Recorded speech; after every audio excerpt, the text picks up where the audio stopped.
What's happening, guys? This is Logan Robinson from NoleGameDay.com. Hope everybody's having a wonderful Monday. Happy game week. Also, we have finally made it. The off season is over. It is officially Florida State versus Notre Dame game week, and it feels nice. And that also means that a depth chart is going to be released, and we actually have one that was shared with us earlier this afternoon. I thought I'd jump on here, kind of run through just the big things to take away from it.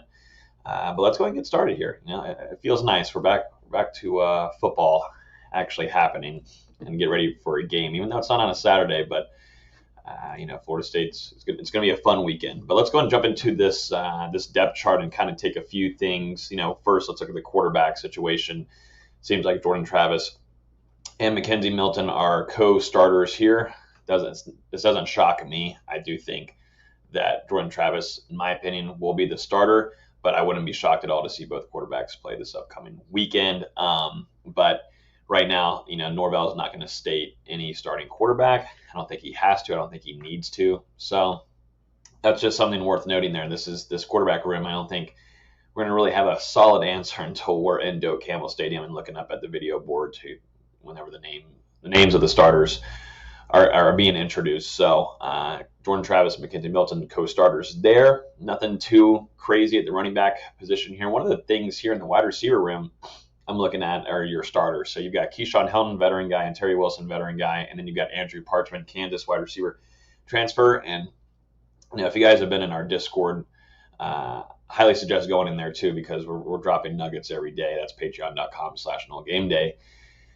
We've been hearing a lot of good things about Andrew Parchment, and particularly the last kind of week and a half, 2 weeks. He's kind of gotten into a rhythm, getting that offense down, and he's been clicking with Jordan Travis. So looking at that and Andrew Parchment, it's no shocker that he's a starter, and that was expected once he announced his transfer practically. So number 7 is in his bag right now. He's doing good, solid.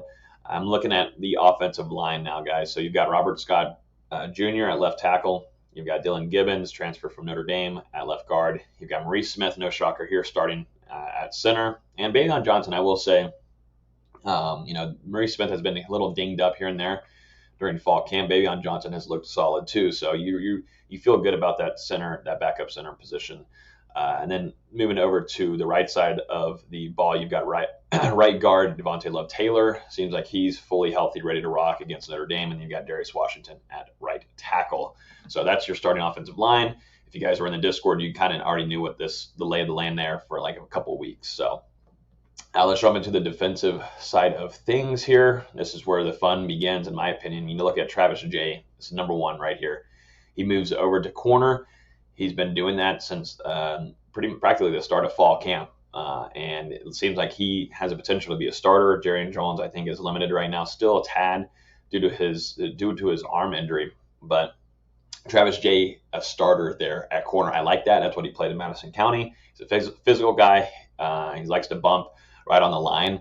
I think this is a solid move because you're looking at Akeem Dent, who is going to be starting at free safety right down here. Those kind of dudes, those guys flip-flop. This is what, not having a spring last year, Fuller, Woodson, Norvell, they didn't have this opportunity to see who fits where, which puzzle piece fits the best, and, the previous staff with Willie Taggart, they put guys where they thought was best. Now Florida State's, current staff is able to change some things around. And this is where the spring was huge for FSU, along with this fall camp and just a regular season. And there's going to be a lot of guys that are moved around, and there's been a lot of moves made. So, yeah, Travis J starting at corner. Opposite side of him will be Jarvis Brownlee Jr. No shocker there. And I think Miko Dotson is going to get a lot of burn, too, in different packages. So those are your starting corners. At nickel, you got Jamie Robinson. He had a great spring and fall.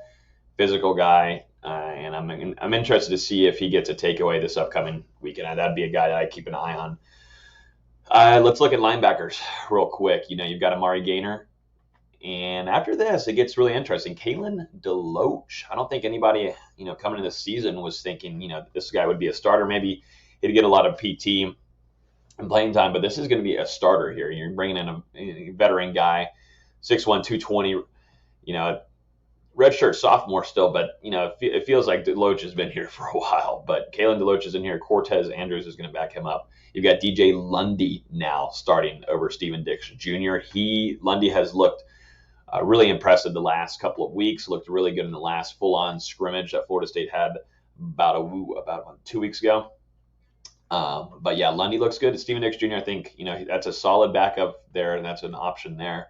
It just seems like Lundy might be getting down his reads and understanding where he needs to be at, putting his body in the right place. And we know that he's physical, and you're going to need that whenever you're facing Notre Dame that likes to run the ball right down your throat. So I think that's why Lundy's getting the nod there.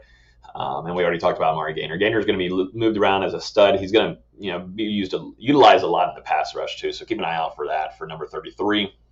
Let's see if there's anything else really to note on here. Your defensive line, Dennis Briggs has had a great fall camp along with Fabian Lovett.